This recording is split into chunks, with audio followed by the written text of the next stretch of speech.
અને એનું પ્રમાણ જોઈતું હોય, સમક્ષમ પશ્ચિમે મુખમ, બસ આ મારું મુખ ખોલું છું, જોઈ લો આપ. મુખ ખોલ્યું, જોયું, એમાં બ્રહ્માંડના દર્શન થયા. ભગવાન ખોટું નથી બોલ્યા. જેમ માખણ ઇત્યાદિ પોતાના શિયંગમાં રહેલા બાળકોને પુષ્ટ કરવાને માટે છે, એવી જ રીતે માટી ખાધી એ પણ એ બાળકોને પુષ્ટ કરવાને માટે છે. ભગવાન પોતે નથી આરોગ્યા. માએ દર્શન કર્યા, વિચાર કર્યો કે આ મારો બાળક છે કે ભગવાન છે. ભગવાને વિચાર કર્યો, જો ભગવાન થઈને રહીશ તો મુશ્કેલી થશે. મંદ મંદ હસ્યા, માનો માતૃભાવ જાગૃત થયો. વિચાર કર્યો કે આ તો મારો બાળક છે, આ તો મારો કૃષ્ણ છે. એનાથી આગળ દામોદર લીલાનો આરંભ થાય છે. કોઈક એક દિવસની વાત છે. એકદા ગૃહદાસીશુ યશોદાનંદ ગેહિણી કર્માંતર નિયુક્તાસુ નિર્મમંથ સ્વયં દધી. માતા યશોદાજી દધી મંથન કરે છે. ઘણી બધી દાસીઓ છે, દાસીઓની કંઈ કમી નથી. વ્રજના રાણી છે યશોદાજી, અનેક દાસીઓ છે. એ છતાં પણ શ્રી ઠાકોરજીની સેવા માટે દધી મંથન પોતે કરે છે. શ્રીમદ ભાગવતમાં અમરીશ રાજા સમજાવે છે, ઠાકોરજીનું સ્થાન હોય ત્યાં બુહારીની સેવા કરો. શ્રીમદ ભાગવતમાં માતા યશોદાજી સમજાવે છે, ઠાકોરજીને માટે સામગ્રી સિદ્ધ કરવાની હોય, શક્ય હોય તો પોતે કરો. એક મર્યાદા ભક્ત છે, એક પુષ્ટિ ભક્ત છે. બંનેનું કહેવાનું તાત્પર્ય આપણે વિચારીએ તો એક જ છે, સિદ્ધાંત એક જ સમજાય છે. ઠાકોરજીની સેવા જેટલી પોતે કરીએ એટલું વધારે સારું. દધી મંથન કરતા હતા, પ્રભુની સેવા કરતા હતા, અને સેવા કરતા કરતા કોઈ લૌકિક વાત નથી કરતા. પ્રભુના દિવ્ય ચરિત્રોનું ગાન કરે છે, પ્રભુની લીલાઓનું ગાન કરે છે.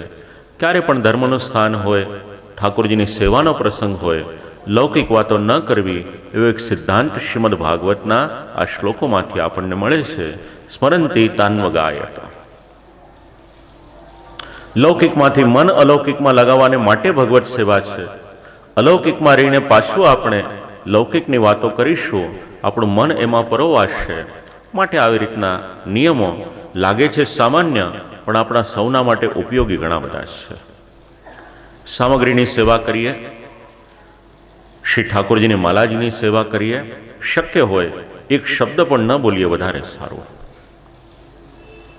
માતા યશોદાજી પ્રભુનું નામ સ્મરણ કરે છે, પ્રભુના ચરિત્રોનું સ્મરણ કરે છે. થોડીક વારે પ્રભુની પાસે પધાર્યા છે, શ્રી ઠાકોરજીને ઉત્સંગમાં બિરાજમાન કર્યા છે. તમંકમારૂઢમપાયસ્તનમ સ્નેહસ્તુતમ સસ્મિતમિક્ષતે મુખમ. પ્રભુના શ્રી મુખારવિંદના દર્શન કરે છે. ઠાકોરજી દૂધ આરોગતા હોય છે. માતા યશોદાજી ઠાકોરજીને અતૃપ્ત રીતે પધરાવે છે. ત્યાં અને કંઈક ચૂલા ઉપર દૂધ મૂક્યું હોય છે, લેવાને માટે જાય છે. સેવા કરતા કરતા બીજું કોઈ કાર્ય આવે, પ્રાધાન્ય શેનું છે, સેવાનું છે કે બીજાનું છે? જે પ્રમાણે સવારે આદિત્યભાઈએ આપણને સમજાવ્યું, નંદ બાવા ઘણું બધું કાર્ય અગત્યનું હતું એ મૂક્યું અને મહોત્સવનું આયોજન કર્યું. માતા યશોદાજીએ ચૂકી ગયા. દૂધમાં મન લાગ્યું, ઉભરાઈ જશે તો શું? પ્રભુને બાજુ પર પધરાવ્યા. ભગવાને વિચાર કર્યો, મને મૂકીને બાજુ પર ગયા. આ ઋષિમુનિઓ મને શોધે છે, એમની પાસે હું જતો નથી. હું માતા યશોદાજીની પાસે આવ્યો, સરળતાથી રહું છું, મને મૂક્યો. લાવો જરા ખબર પાડું માને. એટલે પછી મા યશોદાજી પધાર્યા. ખાંડણીઓ હતો એની પર પ્રભુ પધાર્યા છે, અને ત્યાં આગળ શ્રી ઠાકોરજી દૂધ દહીં માખણ ઇત્યાદિ હતો એને આરોગે છે. તમંકમારૂઢમપાયસ્તનમ મૂકીને પધાર્યા હતા ને. થોડીક વાર થઈ, માતા યશોદાજી પાછા પધાર્યા. જુએ છે તો શ્રી કૃષ્ણ ખાંડણિયા પર ચડ્યા છે. દૂધ દહીં માખણ પોતે પણ આરોગે છે, વાંદરાઓને ખવડાવે છે. હમણાં 12 વાંદરું આવેલું, 12 આવ્યા ને, જુઓ. હા, મેં જોયું અહીંયા આગળ એક બે વાંદરા તો જોયા મેં. ભગવાનની લીલા છે ને, આ બધા ભગવાનના સેવકો છે. હા, વ્રજમાં જઈએ છીએ આપણે, વાંદરાઓને ખવડાવીએ છીએ. આ લૌકિક વાંદરાઓ નથી. આપણે ત્યાં બહુ વિદ્વાન આચાર્ય બાલક થયા. નિત્ય લીલાસ્ત પૂજ્યપાદ ગોસ્વામી 108 શ્રી ચંદ્રગોપાલજી મહારાજ છે. ખૂબ સુંદર વચનામૃત, ખૂબ વિદ્વાન, પ્રકાંડ જ્ઞાતા. આપના એક વચનામૃતમાં, આપશ્રીના વચનામૃતમાં મેં સાંભળ્યું હતું, વાંદરું હોય, કોઈ બીજું વાંદરું હોય ને આપણે પગે ન લાગીએ, પણ ઠાકોરજીની સન્મુખમાં આપણે જે બધું બિછાવીએ છીએ ને ત્યાં વાંદરું પધરાવ્યું હોય, ન કરે નારાયણને આપણો પગ એને લાગી જાય તો આપણે એને પગે લાગીએ, કારણ કે આ બધા લીલાના વાનર છે. તો વ્રજમાં આપણે જઈએ છીએ, કેળા ખવડાવીએ છીએ, મગફળી ખવડાવીએ છીએ, બીજું જે ખવડાવીએ છીએ, શેને માટે? આ બધા લીલાના જીવો છે. ત્યાં આગળ આ ઠાકોરજીની લીલા, જો ભગવાનની લીલા ચાલે ને સામેથી વાંદરાઓ આવી જાય અહીંયા. આટલા દિવસ તો દેખાયા નતા, અચાનક ક્યાંથી આવ્યા? આ ભગવાનની લીલા.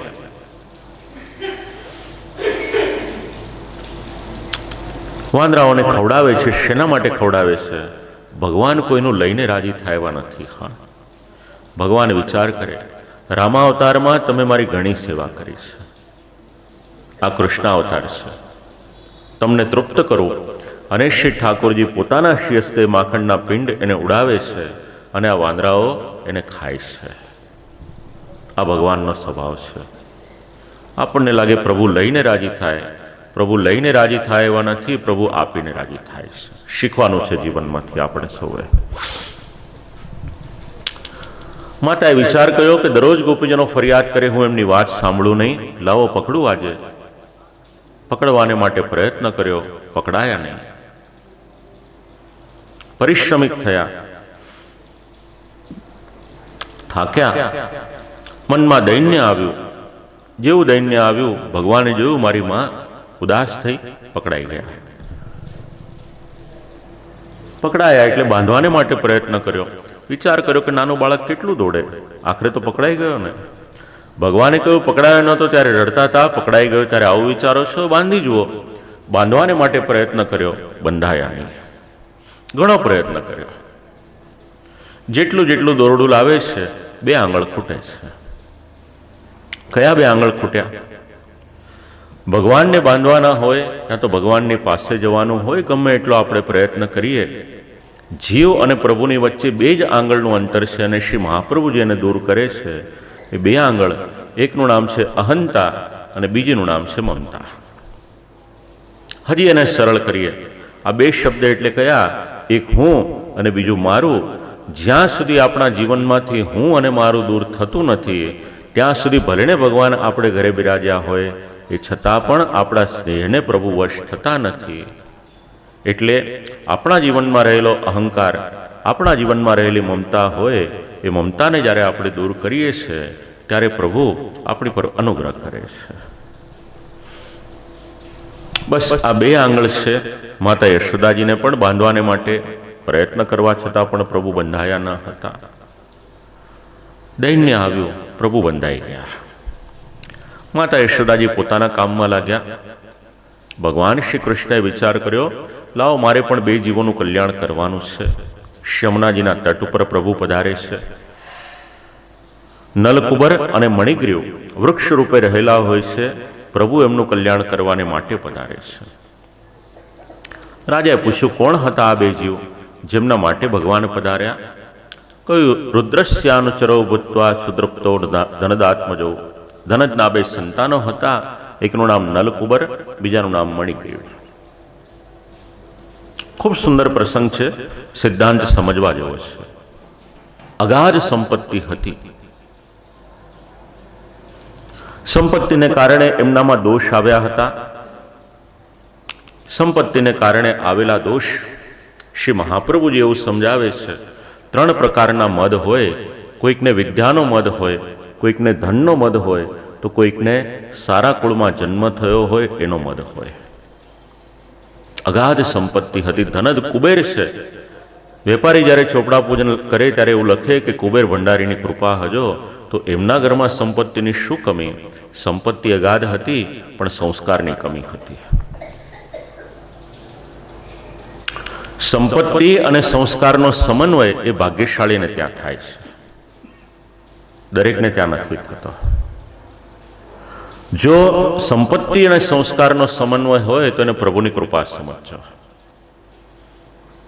ધનજને ત્યાં સંપત્તિ તો હતી, પણ સંતાનોમાં સંસ્કાર નહોતા, એટલે ન કરવાનું કાર્ય કર્યું. દેવ નદી ગંગાજી, ત્યાં આગળ જલ ક્રીડા કરવા ગયા. એકલા ન ગયા, સાથે સાથે દેવોની સ્ત્રીઓને લીધી. એટલાથી ન અટક્યા, સંપત્તિની સાથે આવતો બીજો એક દોષ, એનું નામ મદિરાનું પાન કર્યું. 3 દોષ આવે. એક મદિરાપાન છે, બીજો જુગાર છે. મદિરાપાન કરીને ગયા. વારુણીમ મદિરામ પીત્વા મદા ગુરુણિત લોચનો સ્ત્રી જનૈરનુગાય દુશ્ચેર તો પુષ્પિતે વને. ભાન ભૂલ્યા હતા. દેવર્ષિ નારદજી જોયું આ દેવના દીકરા છે ને ભાન ભૂલ્યા છે. ત્યાંથી પસાર થતા હતા દેવર્ષિ નારદજી. દેવાંગનાએ જોયું, પોતાની મર્યાદા જાળવી લીધી, ત્યાંથી નીકળી ગઈ. પણ જળની જેમ ઉભા રહ્યા બંને, કારણ કે નશો કર્યો હતો. નશો કર્યો હોય એટલે કંઈ ભાન રહે નહીં, કોણ સામે છે, શું નહીં. તૌ દ્રષ્ટો મદિરામત્તો શિવદાંડો સુરાત્મજો. સંપત્તિનો નશો હતો, સુરાનો નશો પણ ચડ્યો હતો. ભાન ભૂલ્યા હતા. દેવર્ષિ નારદજીએ શાપ આપ્યો. શેના માટે? શ્રીમદ ભાગવતે એવું કહ્યું, શાપ એટલા માટે આપ્યો છે એમની પર અનુગ્રહ કરવાને માટે. કહ્યું કે બંને વૃક્ષ બની જાઓ, વૃક્ષની યોનિમાં રહેશો, સહન કરશો. તડકો, વરસાદ, ઠંડી એટલે ખબર પડશે આ દેવની યોની મળીને તમને એની કિંમત નથી. વિનંતી કરી, ક્યારે ઉદ્ધાર થશે? ભગવાન પધારશે, તમારો ઉદ્ધાર કરશે, ચિંતા ન કરશો. સંપત્તિના 3 દોષ શ્રીમદ ભાગવત સમજાવે છે. સ્ત્રી, દ્યુત અને આસવ. આ સંપત્તિના 3 દોષ છે. વિવરણ નથી કરતો, સમાજમાં બધે દેખાય છે આપણને. સ્ત્રી, દ્યુત એટલે જુગાર, આસવ એટલે નશો કરાવે એવું પીણું અથવા તો પદાર્થ. સંપત્તિના 3 આ મહાન દોષ છે. અગાધ સંપત્તિ હોય ને આ 3થી બચેલા હો તો ભગવાનની કૃપા સમજવાની. કોઈક ને કોઈક રીતે જીવનમાં આ દોષ ન પ્રવેશ કરે એનું ધ્યાન રાખવાનું ભાગવત સૌને ચેતવે છે. યદિ આ 3માંથી એકમાં પણ અટવાશો તો એનું પરિણામ સારું નથી. આજે પ્રભુ પધાર્યા છે દેવર્ષિ નારદજીના વચનને સત્ય કરવાને માટે. ખાંડણીઓ ઘસડતા પધાર્યા છે. આ ભગવાન પુષ્ટિ છે, ભગવાનની પુષ્ટિ છે, ભગવાનની કૃપા છે. સ્વયં પરિશ્રમ કરે છે પોતાના સેવકનું કલ્યાણ કરવાને માટે. દેવર્ષિ નારદજીના વચન એને સત્ય કરવાને માટે. અને બંને વૃક્ષની વચ્ચેથી ખાંડણીઓ એને ખેંચ્યો છે. 2 દેવ પુરુષો ત્યાં આગળ એ સમયે દર્શનીય થયા છે. 2 હાથ જોડીને પ્રભુને વંદન કરી અને સ્તુતિ કરી છે. શ્લોક વંચાય છે, બોલાવશું, આપ લોકો પણ બોલજો. ભગવાનની સ્તુતિ કરી છે. નમઃ પરમ કલ્યાણ, નમઃ પરમ કલ્યાણ, નમઃ પરમ મંગલ, નમઃ પરમ મંગલ. વાસુદેવાય શાંતાય, વાસુદેવાય શાંતાય, યદૂનાં પતયે નમઃ, યદૂનાં પતયે નમઃ. પરિચય આપ્યો. પોતે સુખ પણ ભોગવ્યું, દુઃખ પણ ભોગવ્યું. એટલે એમને સમજણ પડી કે કલ્યાણ શેમાં રહેલું છે. એટલે ભગવાનને માટે સંબોધન કર્યું કે ભગવાન પ્રભુ નમઃ પરમ કલ્યાણ, અમારા જીવનનું પરમ કલ્યાણ યદિ કોઈક છે તો આપ છો. ભૂલ્યા હતા, અમે અપરાધ કર્યો હતો. આટલા વર્ષ સુધી વૃક્ષની યોનિમાં અમારે રહેવું પડ્યું, કારણ કે અમે ભાન ભૂલ્યા હતા. હવે અમને ખબર પડી દેવર્ષિ નારદજી જે કર્યું હતું. આપ અમારા જીવનનું કલ્યાણ છો. આપણા સૌનું કલ્યાણ પ્રભુની સાથે જોડાયેલું છે. નમઃ પરમ મંગલ. કલ્યાણ અને મંગલ એકબીજાની સાથે જોડાયેલા છે. ભગવાન કલ્યાણ સ્વરૂપ પણ છે, ભગવાન મંગલ સ્વરૂપ પણ છે. સવારે કહ્યું ને મંગલ રૂપ નિધાન, એ તો ખાણ છે મંગલની. પ્રભુને પ્રણામ કર્યા. કહ્યું કે પ્રભુ એક અનુગ્રહ કરજો, વાણી દ્વારા આપના ગુણાનુવાદ કરીએ એવો અમારી પર અનુગ્રહ કરજો વિનંતી કરી પ્રભુને દિવ્યલોકમાં પ્રસ્થાન કર્યું છે. ઠાકોરજી પધાર્યા છે શ્રીમદ ગોકુલથી વૃંદાવન. એનો પ્રસંગ નિરૂપણ કર્યો. કોઈક એક દિવસે શ્રી ઠાકોરજી પધાર્યા હોય છે કોઈ ગોપીજનને ત્યાં. ગોપીના મનમાં મનોરથ થયો કે આજે શ્રી ઠાકોરજી નૃત્ય કરતા હોય એવા મને દર્શન થાય તો કેવું સારું. એટલે ગોપ વિસ્તોપિતો નૃત્ય વિનંતી કરી કે પ્રભુ થોડું નૃત્ય કરશો મારી સન્મુખમાં. કયું નૃત્ય કર્યું એના બદલામાં મને શું આપીશ? જો પ્રભુ આપને દૂધ દહીં માખણ ઇત્યાદિ તો દરરોજ ભાવે છે, આપ આરોગો છો, પણ આજે સુંદર મજાની છાશ સિદ્ધ કરેલી છે, આપ નૃત્ય કરો, આ છાશ આપીશ આપને. વિનંતી કરી ઠાકોરજી નૃત્ય કરે છે. થોડીક મિનિટો સુધી નૃત્ય કર્યું. પ્રભુએ કહ્યું કે લાવ ગોપી હવે મને છાશ તો આપ. કહ્યું કૃષ્ણ આપે નૃત્ય કર્યું પણ બહુ આનંદ ના આવ્યો. હા લાવ ત્યારે ફરીથી તારી સામે નાચું. ભગવાન ફરીથી એની સામે નૃત્ય કરે છે. કહ્યું કે પહેલા કરતા સારું પણ જોઈએ એટલો આનંદ ના આવ્યો. ત્રીજી વખત નૃત્ય કર્યું. ગોપી વારંવાર કહે કૃષ્ણ નાચે છે શેને માટે? ભગવાનનું નૃત્ય તો ઉત્તમ છે. શ્રી મહાપ્રભુજી તો એવા શબ્દ આપે છે મધુરાષ્ટકમમાં, ભગવાનનું નૃત્ય એ તો મધુરતમ છે, નૃત્યમ મધુરમ. કેટલાય પ્રમાણો મળે છે શ્રીમદ ભાગવતમાં ભગવાનનું નૃત્ય. ભગવાન ગોપીજનની સન્મુખમાં પણ નૃત્ય કરે છે, કાલિય નાગની ફણા પર પણ નૃત્ય કરે છે, અને એ ભગવાન રાસલીલામાં પણ નૃત્ય કરે છે. પણ ગોપી વારંવાર કહે, એના મનમાં એક લાલસા કે કૃષ્ણ નૃત્ય કર્યા જ કરે અને એમના દર્શન કર્યા જ કરું. બસ આ નેત્ર દ્વારા પ્રભુના આ દિવ્ય સ્વરૂપનું રસામૃત એને પાન કરી કરીને મારા હૃદયમાં એને પધરાવી રાખવું માટે વારંવાર પ્રભુને વિનંતી કરે છે. અને ભગવાન એના મનના મનોરથ પરિપૂર્ણ કરે છે. ગોપી વિસ્તોપિતો નૃત્ય. ભગવાન બાલવત ક્વચિત, બાળકની જેવી લીલા કરે છે. દારૂ યંત્રવત એને વશ થઈ જાય છે. જે ગોપીના જે મનોરથ હોય છે પ્રભુ એને પરિપૂર્ણ કરે છે. માતા યશોદાજી પધારે છે બોલાવાને માટે ભગવાન શ્રી કૃષ્ણ અને બલભદ્રજીને. એક વખત બધા ગોપલોકો ભેગા થયા હોય છે. વિચાર કરે શ્રીમદ ગોકુલમાં અનેક પ્રકારની આપત્તિઓ આવે છે. લાવો આપણે શ્રી ઠાકોરજીને અહીંયાથી પધરાવીને જઈએ. ક્યાં જઈશું? કયું? આપણે વૃંદાવનની ભૂમિ છે, ઉત્તમ ભૂમિ છે. વનમ વૃંદાવનમ નામ પશવ્યમ નવકાનનમ. આપણા પશુઓને પોષણ મળે એવી દિવ્ય ભૂમિ છે. જઈએ આપણે ત્યાં આગળ. બધાએ કહ્યું ચાલો, આપણે શું વાંધો છે? અને શ્રીમદ ગોકુલથી બધા નીકળ્યા છે અને વૃંદાવનના ધામમાં આવ્યા છે. પ્રભુને પધરાવ્યા છે ત્યાં આગળ. વચ્ચે પ્રભુ બિરાજમાન છે. બૃહદવનથી વૃંદાવન પધાર્યા છે પ્રભુ. ત્યારે 2.5 વર્ષની પ્રભુની વય છે. મધ્યમાં પ્રભુને પધરાવ્યા છે. બંને બાજુ આ રીતે વ્રજભક્તો, ગોપલોકો, ગોપીજનો શ્રી ઠાકોરજીના સુંદર સ્વરૂપના દર્શન કરે છે. જય જયકાર કરીએ આપણે. શ્રી વૃંદાવન વિહારી લાલ કી. કંસને ત્યાંનો ક્રમ ચાલુ જ છે. એક પછી એક ત્યાં આગળ અસુરોને મોકલે રાખે છે. વત્સાસુર આવ્યો, વાછરડાના રૂપે આવ્યો હતો. ભગવાન નાના નાના વાછરડાઓને ચરાવવાની શરૂઆત કરે છે. વત્સ નામનો અસુર આવ્યો હતો. ભગવાન એને પણ મુક્ત કરે છે. એવી જ રીતે બકાસુર આવ્યો છે.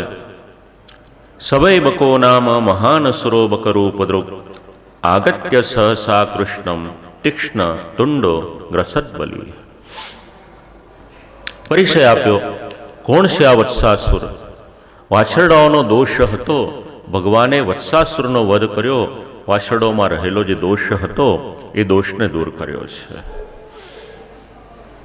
એની પછી બકાસુર આવ્યો. આપણા સૌના જીવનની સાથે જોડાયેલો છે. બકાસુર એટલે દંભ. ગઈકાલે વાત કરી હતી કે પરમ દિવસે કરી હતી. માણસ 2 પ્રકારનું જીવન જીવે છે. ઘરનું જીવન અલગ છે ને બહારનું જીવન અલગ છે. આનું નામ દંભ. ગઈકાલે જ આવ્યું હતું 9મા સ્કંદના ગજેન્દ્ર ચરિત્રના ચોથા અધ્યાયમાં આપણે વિચાર કર્યો હતો, આ બકાસુર છે. બે ચાંચ હોય બગલાની. શ્રી મહાપ્રભુજીનો પરિચય આપે છે. ઉપરની ચાંચ અને બીજાની નીચેની ચાંચ, એનું નામ છે લોભ અને અસત્ય. જ્યાં આગળ દંભ છે ત્યાં લોભ છે, જ્યાં આગળ દંભ છે ત્યાં અસત્ય છે. શક્ય હોય તો બચીને રહેવાનું. ભગવાને વ્રજભક્તોનો આ જે દોષ હતો એ દોષને દૂર કર્યો. એવી રીતે અગાસુર આવ્યો, અજગરનું રૂપ લઈને આવ્યો. પ્રભુ પધાર્યા હતા પોતાના બાલમિત્રોની સાથે વનમાં. અગાસુર આવ્યો છે, રસ્તામાં મોટો અજગર છે, સૂઈ ગયો છે, મોટી જાણે ગુફા હોય. બાલમિત્રોને આશ્ચર્ય થયું, કૃષ્ણ આ તો કેટલી સુંદર મજાની ગુફા છે. કૃષ્ણે કહ્યું અંદર પ્રવેશ કરવા જેવો નથી, પણ હજી વાત કરીને પહેલા તો બધાએ પ્રવેશ કરી દીધો. પણ હજી અગાસુરે પોતાનું મોઢું બંધ ન કર્યું. હજી પ્રતીક્ષા કરે છે કે કૃષ્ણ ક્યારે અંદર આવે. ભગવાન વિચાર કરે, બહાર રહીશ તોય મુશ્કેલી છે, અંદર રહીશ તોય મુશ્કેલી છે, પણ મારા બાલમિત્રો અંદર ગયા ને, મારે પણ જવું પડશે. પ્રભુ પધારે છે. મૈત્રીનો સંબંધ છે ને, મિત્રોને એકલા નથી મૂક્યા. અંદર પ્રવેશ કર્યો. અગાસુરે વિચાર કર્યો, લાવો હવે કૃષ્ણને પૂરા કરી નાખો, મારો સ્વામી કંસ રાજી થશે. પણ કૃષ્ણને મારી એની પહેલા તો ભગવાન શ્રી કૃષ્ણએ પોતાનું સ્વરૂપ વધારવાની શરૂઆત કરી. આનો પ્રાણ અકળાવવા લાગ્યો. અગાસુર પાપનું સ્વરૂપ છે, અજગર રૂપે રહેલો છે. મનુષ્ય પાપ કરે છે, બસ આપણામાં રહેલો અસુર એ અગાસુર છે. પૂતના, બકાસુર અને અગાસુર, આ ત્રણની ત્રિપુટી છે. પૂતના છે એનું સ્વરૂપ તો આપણે સમજ્યા.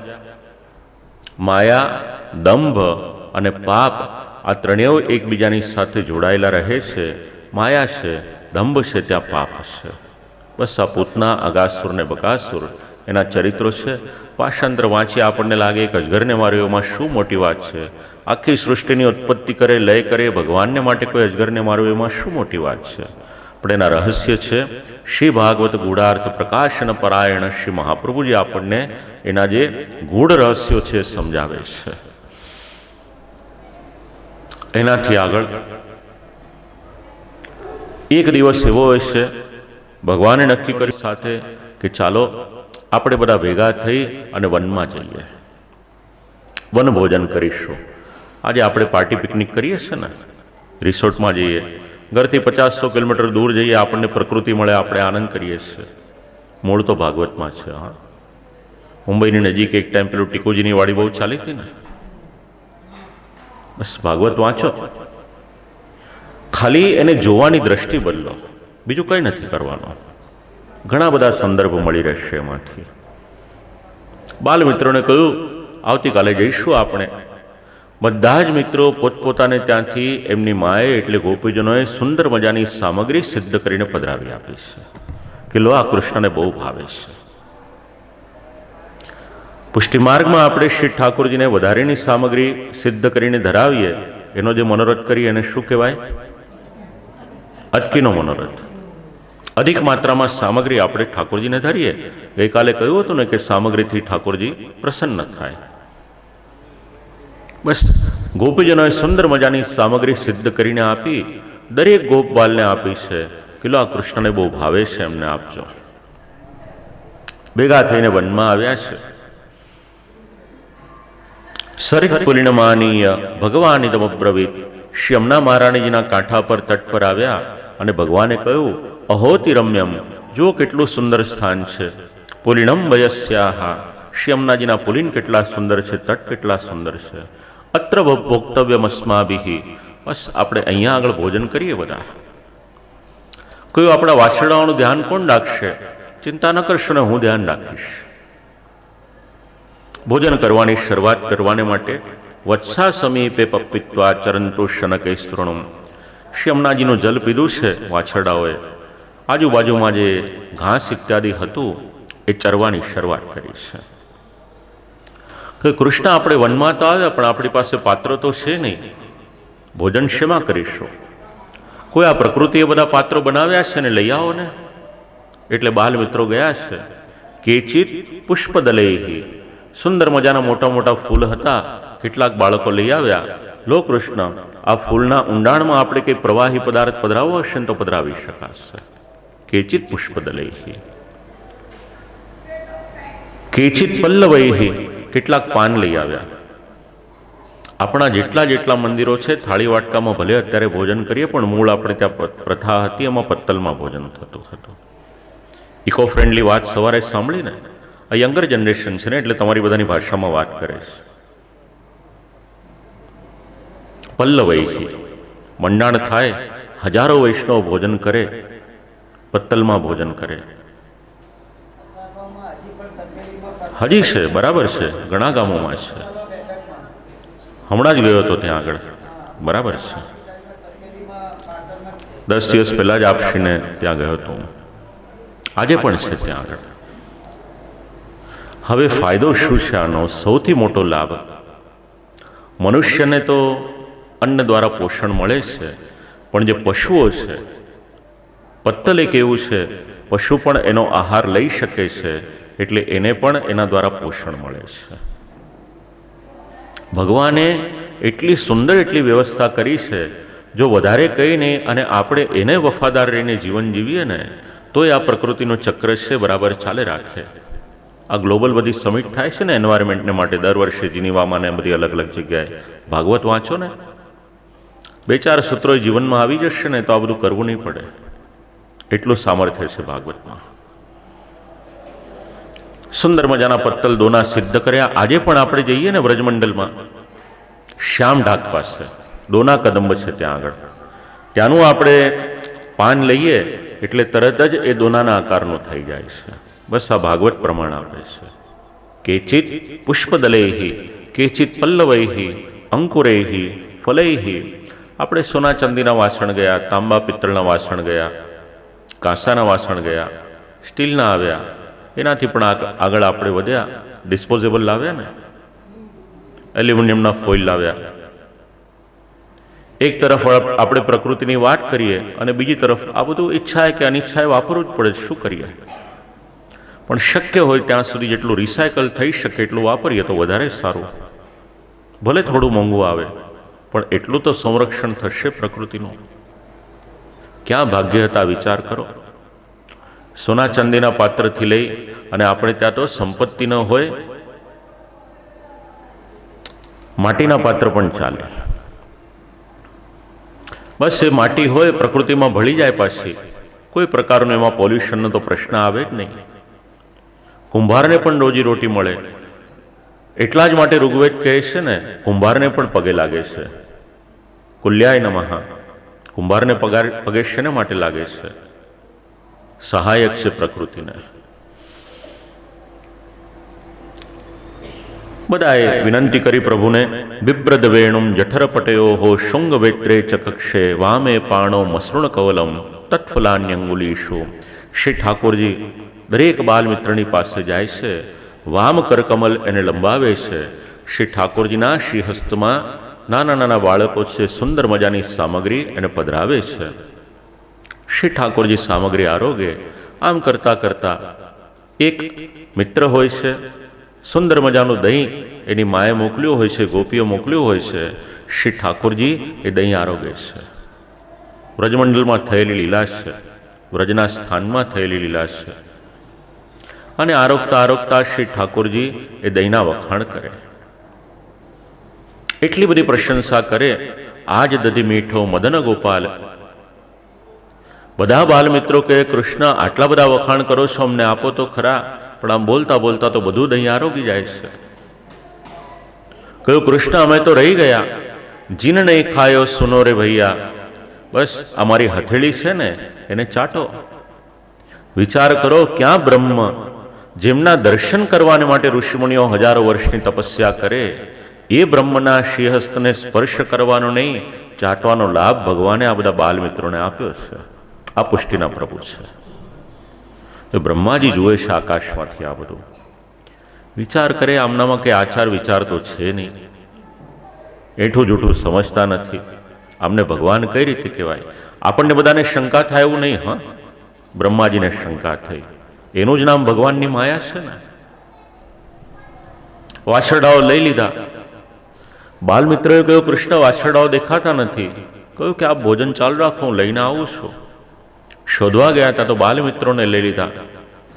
ભગવાને જોયું, ઓહો બ્રહ્માજી, ચતુશ્લોકીનું જ્ઞાન તમને આપ્યું, ભૂલી ગયા લાગો છો તમે. મેં તમને બનાવ્યા, તમે મને બનાવવા નીકળ્યા છો. બને ને એવું. દીકરો મોટો થાય એટલે બાપને કહે કે તમને આમાં બહુ સમજણ ન પડે. એટલે બાપમાં સમજણ ન હતી નહીં તો દીકરામાં આવી ક્યાંથી? પણ થાય મોટા એટલે કે બ્રહ્માજી અને ભગવાનનો સંબંધ આવો છે, પિતા પુત્રનો સંબંધ છે. એટલે ક્યારેક થોડોક મતાંતર થાય. ભગવાને પોતાના શ્રીઅંગમાંથી એવા ને એવા બાલમિત્ર, એવા ને એવા વાછરડાઓ બનાવ્યા છે. અને શ્રી ઠાકોરજી નીકળ્યા છે ત્યાંથી ગોપીજનોના ઘરે જવાને માટે. હવે વાછરડાનો સ્વભાવ સીધે સીધા તો ચાલે નહીં, માર્ગમાં આડા અવડા થાય. હવે વાછરડું પણ કૃષ્ણ છે, ચરાવનાર ગોપ બાલક છે એ પણ કૃષ્ણ છે, અને હાથમાં પેલી લાકડી રાખેલી છે એ પણ કૃષ્ણ છે. કૃષ્ણ જ કૃષ્ણરૂપી લાકડીથી કૃષ્ણરૂપી વાછરડાને મારે છે. એની જ પરથી આપણે ત્યાં શબ્દ આવ્યા ને, બ્રહ્મ લટકા કરે બ્રહ્મ સાથે. આ શબ્દો આવ્યા ક્યાંથી? આ ભાગવતના શ્લોકો એનું પ્રમાણ છે. જેટલા જેટલા ગોપ લોકો હતા એવા જ આબેહૂબ સ્વરૂપ અને એવો જ સ્વભાવ ભગવાને ધારણ કર્યો છે. શું કર્યું ભગવાને? જ્યારે ગોપીજનો નંદ મહોત્સવમાં પધાર્યા હતા, ઠાકોરજીના દર્શન કર્યા હતા, ગોપીજનોના મનમાં એવું હતું કે આવો બાળક અમારે હોય તો કેવું સારું. અને ભગવાને લગભગ 1 વર્ષમાં થોડાક દિવસો બાકી હતા ત્યાં સુધી એમને ત્યાં બિરાજમાન રહીને એમના મનના મનોરથ એને પરિપૂર્ણ કર્યા છે. બલભદ્રજી બધું જાણી ગયા. આ બધું બ્રહ્માજી પધાર્યા, સ્તુતિ કરી. નૌમિડ્યતે બ્રવપુષે તડિદંબરાય ગુંજાવતન સપરિપિચ્છલ સન્મુખાય. અને સ્તુતિ કરતા કરતા ભગવાનના બાલમિત્રો એમના ભાગ્યની પ્રશંસા કરી કે આવું ભાગ્ય તો કોનું હોઈ શકે. યન્મિત્રમ પરમાનંદમ પૂર્ણમ બ્રહ્મ સનાતનમ. આ ભગવાનના બાલમિત્રો એ ભાગ્યશાળી છે કે બ્રહ્મ જેનું મિત્ર થયેલું છે. એનાથી આગળ ગૌચારણ લીલા. તતશ્ય પૌગંડ વયશ્રિતૌ વ્રજે બભૂવ તસ્તૌ પશુપાલ સંમતૌ. શ્રી ઠાકોરજીની ગોચારણ લીલાનું નિરૂપણ છે. આપ લોકોનો ખૂબ અનુરાગ છે ગાયોની સેવામાં. થોડુંક આપણે શ્રવણ કરીએ. મેં પહેલાં કહ્યું હતું એ પ્રમાણે પહેલાં શ્રી ઠાકોરજી વાછરડાઓ ચરાવતા હતા, હવે ગાયો ચરાવવાની શરૂઆત કરી છે. કારતક માસ શુક્લ પક્ષ અષ્ટમીની તિથિ, જેને આપણે ગોપાષ્ટમી કહીએ છીએ. 7 દિવસ શ્રી ઠાકોરજીએ શ્રી ગિરિરાજી બાવાને ધારણ કર્યા. કારતક શુક્લ પ્રતિપદાથી લઈ અને સપ્તમી સુધી, અને અષ્ટમીથી શ્રી ઠાકોરજીએ ગોચારણ લીલાનો આરંભ કર્યો છે. 8 દિવસનો ક્રમ. એનાથી આગળના દિવસ છે દીપોત્સવના દિવસો છે. આપણે ત્યાં ઉત્સવના દિવસો છે. શ્રી ઠાકોરજી પધાર્યા છે ગૌપૂજન કરી અને ગોચારણ કરવાને માટે. પુષ્ટિમાર્ગમાં વિચાર કરીએ આપણે, આપણા જે નિધિ સ્વરૂપો છે એમાં કોટામાં બિરાજમાન છે શ્રી મથુરાનાથજી. શ્રી મથુરાનાથજીની જે લીલા છે એ ગૌચારણ લીલાનું સ્વરૂપ છે. જ્યાં જ્યાં આપણી સંસ્કૃતિની વાત આવે છે ત્યાં આગળ ગાયનું ખૂબ મહત્વ છે. વૈદિક ધર્મ, સનાતન ધર્મનો આધાર સ્તંભ, જે આપણે ગઈકાલે નામોલ્લેખ કર્યો હતો, એમાંથી એક ગૌમાતા છે. આપણી ધરોહર કહી શકીએ આપણે એ ગૌમાતા છે. એના પ્રમાણ જોઈતા હોય વેદ, ઉપનિષદ, મહાભારત, વાલ્મીકી રામાયણ, શ્રીમદ ભાગવત, અન્ય પુરાણો, સ્મૃતિ ગ્રંથો, કેટલું સાહિત્ય છે જેમાં આપણને ગાયોની સેવાના અનેક પ્રમાણ મળે છે. શાસ્ત્ર એવું કહે છે, ઋગ્વેદ એવું કહે છે ગૌ માતા હા એટલે ગાય આપણી માતા છે. ગ્રંથો એવું પણ સમજાવે છે ગાવ વિશ્વસ્ય માતરા હા, આ વિશ્વની માતા યદિ કોઈક છે તો એ ગાય છે. એકાદ બે દેવતાઓ નહીં, 33 કોટી દેવોનો નિવાસ આ ગાયમાં રહેલો છે. હવે ગાયનું મુખ પવિત્ર કે ગાયનું પૂંછડું પવિત્ર? શું પવિત્ર બેમાંથી?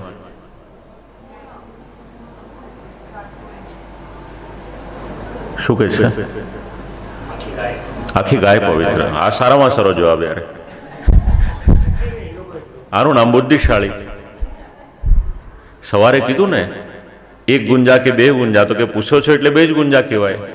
એની જેવું છે. અત્યારે એને જવાબ આપ્યો. આખી ગાય પવિત્ર. ગાય પવિત્ર એમાં કોઈ ના નહીં. પણ વિશેષ કરીને એ ગાયના પૂંછડાનું પણ મહત્વ સમજાવવામાં આવ્યું છે. જો વૈદિક દ્રષ્ટિકોણથી વિચાર કરીએ તો યજ્ઞમાં ઉપયોગી છે દૂધ, દહીં ઇત્યાદિ જે છે એ ગાય દ્વારા મળે છે. પોષણની દ્રષ્ટિએ વિચાર કરીએ, ભલે અત્યારે બધા વિગન થતા હશે, પણ ભારતીય સંસ્કૃતિમાં એવા વિગનને માટેનો કોઈ વેજીટેરિયનનો ઉલ્લેખ છે, પણ વિગનને માટેનું એવું કંઈક મહત્વ. કારણ કે ગાયના દૂધમાં જે પોષણના તત્વ રહેલા છે. વયોવ્રતનો આખો ઉપદેશ આપણે વિચાર કર્યો હતો. 12 દિવસ સુધી કેવળ દૂધ પાન કરીને રહેવાનું. જો વિગનનું મહત્વ હોત તો આપણે ત્યાં પયોવ્રતનો ઉપદેશ ના આપ્યો હોત. બીજી વાત, શ્રીમદ ભાગવતજીની 7 દિવસ સપ્તાહ શ્રવણ કરવાની હોય, એમાં પણ એક પર્યાય એ પણ આપેલો છે, કેવળ દૂધ પીને શ્રવણ કરો. જો વિગનનું મહત્વ હોત તો આપણે ત્યાં એ પર્યાય ના આપ્યો હોત. ત્રીજી વાત, જો વિગનનું મહત્વ હોત તો આપણે ત્યાં શ્રી ઠાકોરજીને જે પંચામૃત સ્નાન કરાવવામાં આવે છે એમાં દૂધનો વિનિયોગ ન થતો હોત. આપણે ત્યાં તો ઠાકોરજીના મંગળા થાય એટલે આપણે દૂધ ધરીએ છીએ. ચાલો, સામગ્રીની વાત નીકળી, એક વાત યાદ આવી. શ્રી ગોવર્ધન. ઘરમાં પતિ પત્ની એકલા રહેતા હોય અને પતિ પત્નીને ડાયાબિટીસ હોય તો શ્રી ઠાકોરજીને મિશ્રીવાળું બધી સામગ્રી ધરવાની કે નહીં ધરવાની? ધરવાની ને. આ તો મેં ક્યાંક સાંભળેલું એવું કે કોઈકને ત્યાં હતું તો શ્રી ઠાકોરજીને મિશ્રી વગરનું ધરતા હતા, કારણ કે પછી એ પ્રસાદ લે કોણ, આ પ્રશ્ન આવતો હતો.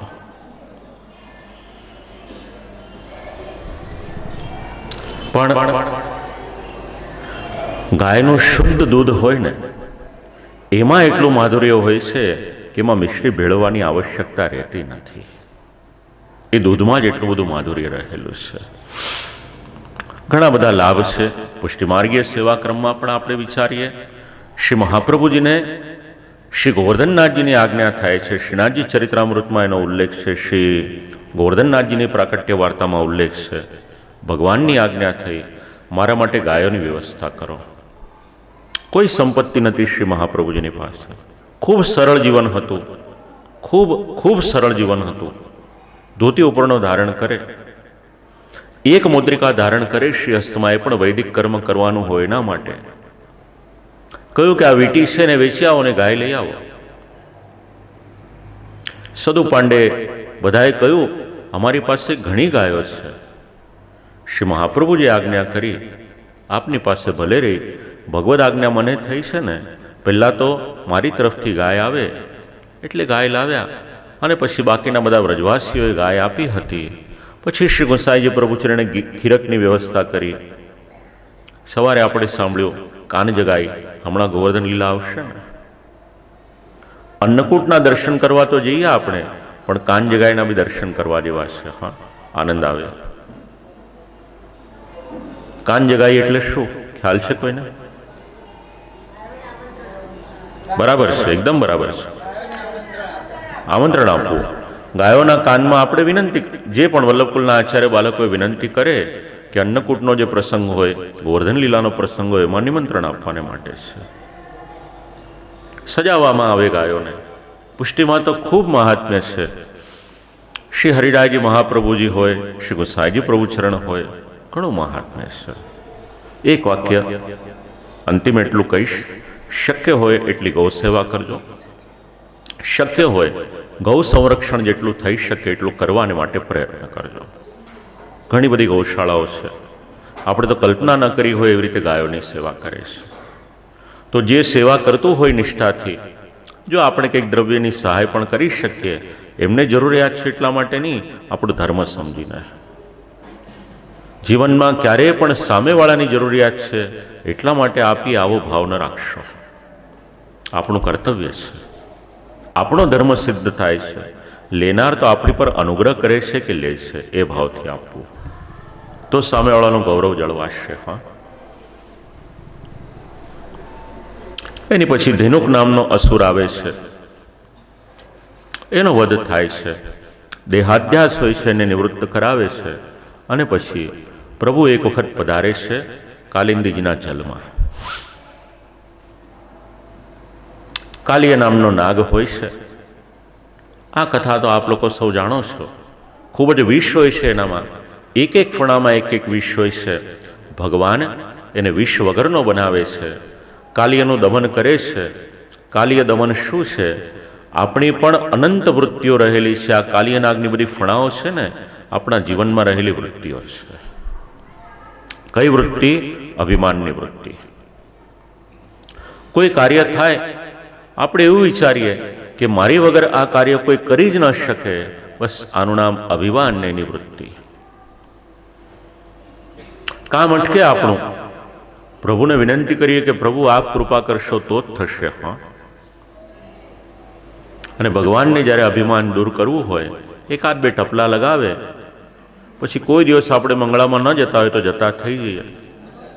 કોઈ દિવસ પાઠ કરતા ન હોઈએ, આપણે પાઠ કરતા થઈ જઈએ. ક્યારે? બે ચાર ટપલા પડે ને ત્યારે થાય. પશુને જેમ પેલી લાકડી મારવી પડે ને, મનુષ્ય પણ એવો જ છે. હા,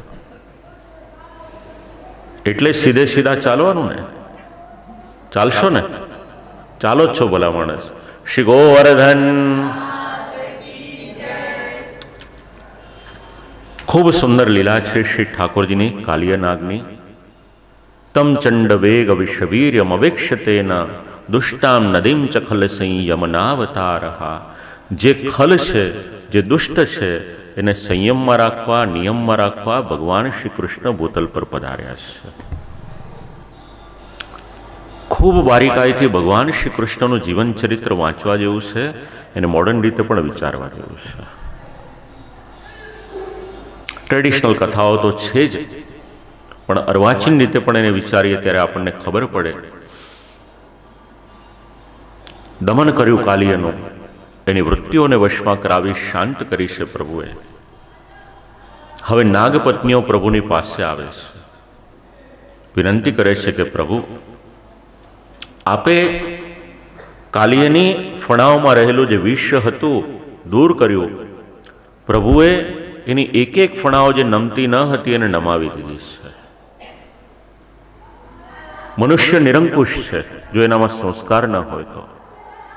ઉદ્દંડ થઈને પોતાનું જીવન જીવે છે, મુશ્કેલી આવે છે, નમે છે ત્યારે ભગવાન નમાવી દે છે. હવે કાલિયાની પત્નીઓ આવીને કહે છે કે પ્રભુ આપે અમારા પતિ પર એનું દમન કરી અને બહુ મોટો અનુગ્રહ કર્યો છે. હા, જુઓ, એક બલિરાજાની પત્ની છે, ભગવાનને એવી વિનંતી કરે છે કે આ જગત એ તો આપની ક્રીડાને માટે છે. બીજી તરફ આ નાગપત્નીઓ છે, પ્રભુને વિનંતી કરે છે, સ્તુતિ કરે છે. ન્યાયો હિ દંડા. પ્રભુ આપે એમને દંડ આપ્યો ને, એ તો આપે ન્યાય કરેલો છે, અનુગ્રહ છે આપનો. શ્રી મહાપ્રભુ જે પરિચય આપ્યો, કાલિય એ ઇન્દ્રિયાધ્યાસ છે, એની ફણાઓમાં રહેલું ઝેર છે. જેના જીવનમાં વેર ઝેર રહેલું હોય એનું નામ કાલિયા. આટલું યાદ રાખજો. બચીને રહેવાનું આપણે બચીને નહીં રહીએ તો પછી ભગવાન એવું કંઈક કરશે, દમન કરશે આપણું. ભગવાનને એટલો પરિશ્રમ આપવો એની કરતાં આપણે આપણા જીવનમાં સંયમમાં રહીએ એ જરૂરી છે. ગરુડજીની સાથે દુશ્મની હતી, એટલા માટે આ ધરામાં આવ્યા હતા. ભગવાને આજ્ઞા કરી, જાઓ પાછા તમારા સ્થાનમાં. કહ્યું, પ્રભુ ત્યાં ગરુડ મને મારી નાખશે. કહ્યું, તારા મસ્તક ઉપર મારા ચરણના ચિહ્ન જોશે ને, પછી ચિંતા ન કરીશ, તને કંઈ નહીં કરે. સિદ્ધાંત સમજવા જેવો છે. આપણે આ તિલક કરીએ છીએ, આપણા મસ્તક ઉપર, આપણા કપાળમાં શ્રી ઠાકોરજીના યુગલ શ્રી ચરણ કમલ, શ્રી ઠાકોરજીના શ્રી ચરણનું ચિહ્ન છે. આપણે શ્રી ઠાકોરજીને આપણા નાથ તરીકે સ્વીકાર્યા છે. એ ભાવથી આપણે ઠાકોરજીના શ્રી ચરણને આપણા ભાલમાં, આપણા કપાળમાં, આપણા મસ્તક ઉપર ધારણ કરીએ છીએ. નાગાલયમ રમણકમ કથમ તત્યાજ કાલિયા, એનો ઉત્તર આપ્યો. ખૂબ થાક્યા હતા બધા. પ્રભુ જ્યારે પધાર્યા છે ત્યારે ત્યાં આગળ વ્રજમંડલના બધા ગોપ લોકો, ગોપીજનો યમુનાજીના તટ ઉપર આવ્યા હતા. પ્રભુની લીલા થઈ, પરિશ્રમિત થયા હતા. રાત્રિના સમયે ત્યાં ને ત્યાં સૂઈ ગયા છે. ગ્રામ્ય જીવન છે. અચાનક રાત્રિના સમયે દાવાનલ આવ્યો અને આવેલો દાવાનલ હતો. પ્રભુને વિનંતી કરી કે પ્રભુ કૃપા કરો, આ દાવાનલનું આવેલો દાવાનલ છે એમાંથી આપ અમારું રક્ષણ કરો. પ્રાણાધ્યાસ આવ્યો હતો. ભગવાને એમાંથી રક્ષણ કર્યું છે વ્રજભક્તોનું. એનાથી આગળ પ્રભુ વનમાં પધારે છે, અનેક પ્રકારની લીલાઓ કરે છે. વનમ કુસુમિતમ શ્રીમન, સુંદર મજાનું વન હોય ત્યાં પ્રભુ પધારે છે. ક્રીડિષ્યમાણ, અનેક પ્રકારની લીલાઓ કરે છે. નાના નાના બાળકો, આપણા બધાની બાલ્યાવસ્થા ગઈ, એ ઘરની બહાર રમીને ગઈ. અત્યારના બધા રમે છે, ઘરમાં બધા ગેજેટ્સથી રમે છે. વિચારવા જેવું છે.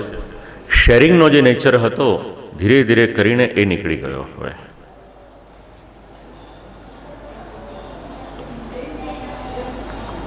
નાનપણમાં જોયેલું છે, એક ન્યૂઝપેપર આવતું હતું. ઘરમાં કોઈ મહેમાન આવ્યા હોય, વાંચવું હોય, એક પેપર એના 4 ભાગ થાય, 2-2 પાના લઈને બધા વાંચતા હોય. આમ બહુ નાની વાત છે, પણ વિચાર કરીએ તો બહુ મોટી વાત છે. આજે કોઈને પણ આપણે પૂછીએ, પોતાના કમ્ફર્ટ ઝોનમાંથી જરા પણ બહાર જાય છે ને, એને અનુકૂળ નથી થતું. હા, એને અકળામણ થાય છે. આપણે કહીએ છીએ પ્રગતિ કરી. નાના નાના બાળકોને જોઈએ છે, આપણે ખ્યાલ આવે છે. એક બાળકની વસ્તુ બીજું બાળક લે ને તો એ સહન નથી કરી શકતું. બહાર રમતા હતા, ઘડાતા હતા, જીવનનું ઘડતર થતું હતું. એમાં અથડાય, ટીપાય, એમ કરી કરીને બાળક મજબૂત થતું હતું. અત્યારે પેમ્પરિંગ કરે મા બાપ. મા બાપનો પણ દોષ નથી. એક બાળકો, એક સંતાનો એ શું કરે? પણ આખું જ જે જીવન ઘડતરની પ્રક્રિયા હતી, પહેલાં ઘરના વડીલો જે ઘડતર કરતા હતા, અત્યારે ટેલિવિઝનને ગેજેટ્સ કરે છે. કેટલા નાના નાના બાળકોને બિચારાને આંખના ચશ્મા આવી જાય છે. આપણને જોઈને દયા આવે કે આટલું નાનું બાળક, આંખ આટલી એની કમજોર થઈ જાય. ઋષિમુનિઓ તો એવું કહે છે કે 100 વર્ષની ઉંમર સુધી આપણી આંખ સારી રહેવી જોઈએ. નથી રહેતી, પણ વડીલોની રહી, આપણી નથી રહી. જેવું કોમ્પ્યુટર વાપરવાનું શરૂ કર્યું એટલે ચશ્મા આવી ગયા તરત જ. શું કરવાનું? ભગવાન શ્રી કૃષ્ણનું જીવન તો ડગલે ને પગલે આપણને સ્પર્શ કરે છે. કૃષ્ણસ્ય નૃત્યતઃ કેચિદ જગુ કેચિદ વાદયન. ક્યારેક સુંદર મજાનો મોર હોય, નૃત્ય કરતો હોય, કળા કરતો હોય, અને ભગવાન તો અખિલ કલાઓના નાથ છે. એ મયુરની સામે ભગવાન આબેહૂબ એવું નૃત્ય કરે. વિચાર કરે ભગવાનના બાલમિત્રો, આ મયુરનું નૃત્ય જોઈએ કે ભગવાન શ્રી કૃષ્ણનું નૃત્ય જોઈએ? આમાંથી ચડિયાતું કોણ છે? દેવતાઓ બધા છે, બાલ રૂપે રહેલા છે ત્યાં આગળ. અનેક પ્રકારની લીલાઓ પ્રભુ ત્યાં આગળ કરે છે. ક્યારેક ભૂખ લાગી હોય, દદ્યો દનમ સમાની તમ શીલાયામ સલિલાંતિકે. માતા યશોદાજીને રોહિણીજી પધારે છે શ્રી ઠાકોરજીને આરોગાવાને માટે. બલભદ્રજી દ્વારા પ્રલંબાસુરનો વધ થયો, અંતઃકરણાધ્યાસ એનો નાશ કર્યો, ફરીથી દાવાનલનું પાન કર્યું. અને ભગવાન શ્રી કૃષ્ણએ એની પછી શરદ ઋતુ હતી, એ શરદ ઋતુનું નિરૂપણ કરવામાં આવ્યું. વર્ષા ઋતુનું નિરૂપણ કરવામાં આવ્યું. 6 ઋતુઓ છે એ ભગવાનની સેવા કરવાને માટે એ સમયે વ્રજમંડલમાં ઉપસ્થિત થઈ છે. પોતાની પાસે જે શ્રેષ્ઠત્વ છે, આપણને વધારે ઠંડી હોય ત્યારે ઠંડી લાગે, ગરમી હોય ત્યારે ગરમી લાગે, પણ આ તો છ ઋતુ પ્રભુને સાનુકૂળ થયેલી છે. વિચાર કરે, પ્રભુ ભૂતલ પર પધાર્યા, અમારું એવું સૌભાગ્ય ક્યાંથી કે અમે શ્રી ઠાકોરજીની સેવા કરીએ. 7 દિવસને માટે આપણે ત્યાં શ્રી ભાગવતજી પધારે અને આપણે વિચાર કરીએ કે લાવો જેટલું થઈ શકતું હોય એટલું કરીએ.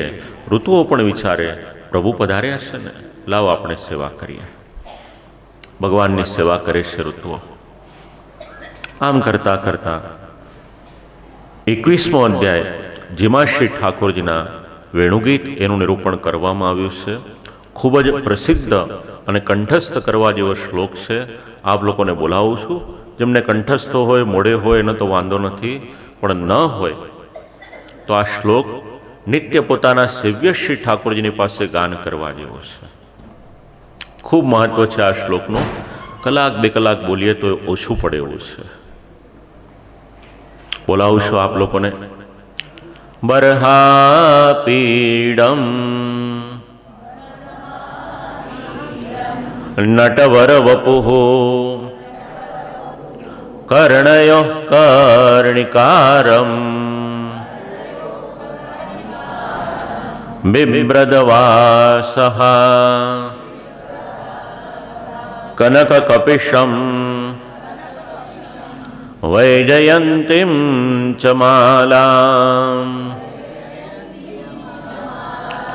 રંદ્રાન્વેણોઃ અધરસુદયા પૂરયન ગોપવૃંદૈઃ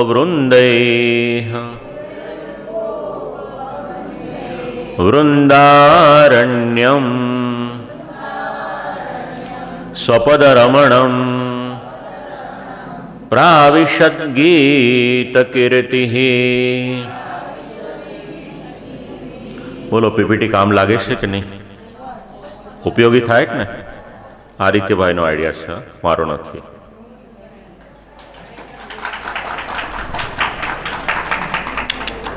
બર્હાપીડમ. બર્હ એટલે પીછું.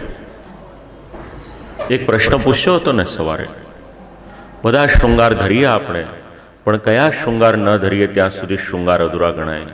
2 શૃંગાર એવા છે જે ન ધરીએ ત્યાં સુધી અધૂરું ગણાય. એક શ્રીકંઠમાં ગુંજામાલા અને બીજા શ્રી મસ્તક ઉપર મયુરપીચ્છ.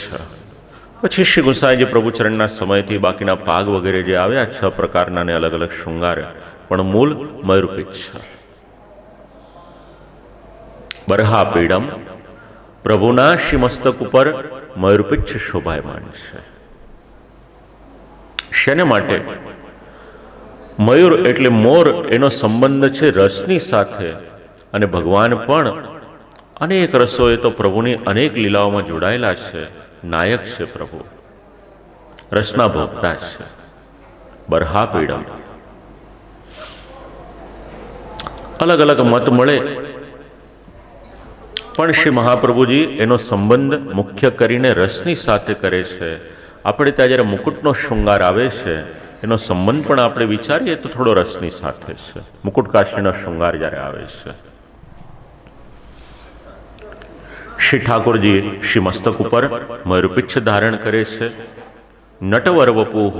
વપુઃ આપણું હોય તો શરીર કહેવાય, પણ શ્રી ઠાકોરજીના શ્રીઅંગને આપણે શરીર ન કહી શકીએ, એ તો વપુઃ.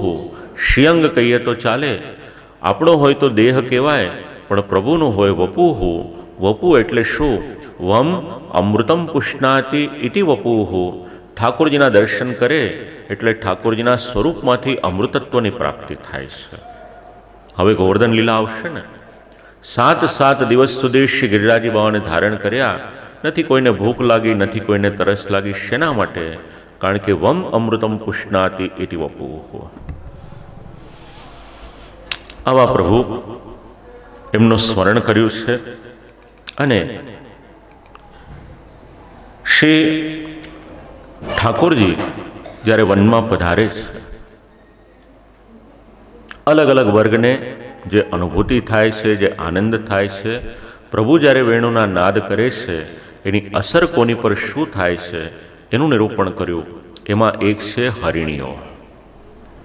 ધન્યાસ્મ મૂઢ મતયોપી હરિણ્ય એતા યાનંદ નંદનમુપાત્ર વિચિત્ર વેશમ, યાનંદ નંદનમુપાત્ર વિચિત્ર વેશમ.